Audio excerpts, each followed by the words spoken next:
সমুদ্রের উপর ভাসছে এক বিমানবন্দর, যার ভেতরেও লুকিয়ে আছে এক মারাত্মক সত্য। এটি ধীরে ধীরে ডুবে যাচ্ছে। কিন্তু আরও অবাক করা ব্যাপার হলো, এই বিমানবন্দরই আবার পৃথিবীর ইতিহাসে সিভিল ইঞ্জিনিয়ারিংয়ের এক বিস্ময়। প্রশ্ন হলো, কিভাবে তারা সমুদ্রের মধ্যে একটি পুরো শহর বানালো এবং কেন এটি তলিয়ে যাচ্ছে। জাপানের ওসাকা উপসাগরের মাঝখানে দাঁড়িয়ে আছে কানসাই আন্তর্জাতিক বিমানবন্দর, একমাত্র বিমানবন্দর যা সমুদ্রের উপর পুরোটাই মানুষের তৈরি দ্বীপের উপর নির্মিত।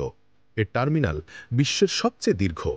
আর অবাক করার মতো তথ্য হল, ১৯৯৪ সালে চালুর পর থেকে বিমানবন্দরটি একটিও লাগেজ হারায়নি। কিন্তু এর পেছনের গল্পটা আরও নাটকীয়।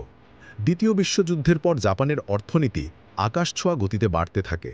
ওসাকা শহর বড় হচ্ছে, কিন্তু পুরানো বিমানবন্দরটির আর জায়গা নেই। চারদিকে ঘরবাড়ি, পাহাড়, নদী। তাই প্রকৌশলীরা নিলেন এক পাগলাটে সিদ্ধান্ত: বিমানবন্দর বানানো হবে সমুদ্রের ওপর। ১৯৮৭ সালে শুরু হলো ইতিহাসের সবচেয়ে ব্যয়বহুল নির্মাণ।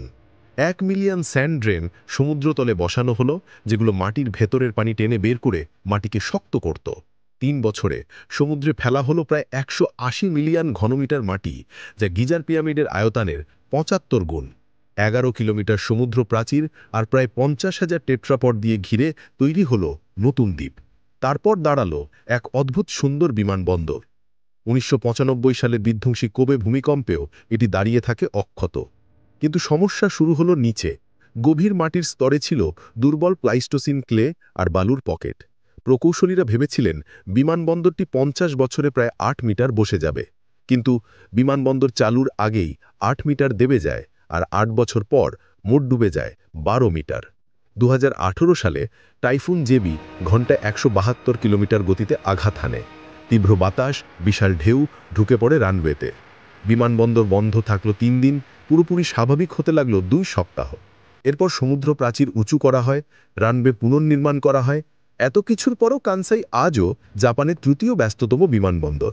গবেষকদের সতর্কবার্তা: যদি দেবে যাওয়া না থামে, তবে ২০৬৭ সালের মধ্যে দুটি দ্বীপই সমুদ্রের গভীরে তলিয়ে যেতে পারে।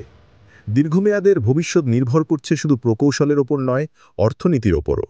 সমুদ্রের ওপর দাঁড়িয়ে থাকা এই বিমানবন্দর শুধু একটি স্থাপনা নয়, এটি মানুষের দুঃসাহস আর প্রযুক্তির সীমা ভেঙে এগিয়ে যাওয়ার চিহ্ন। হয়তো একদিন এটি পুরোই সমুদ্রে হারিয়ে যাবে, কিন্তু কানসাই বিমানবন্দর ইতিহাসে থেকে যাবে ইঞ্জিনিয়ারিংয়ের সবচেয়ে সাহসী স্বপ্নগুলোর একটি হিসাবে।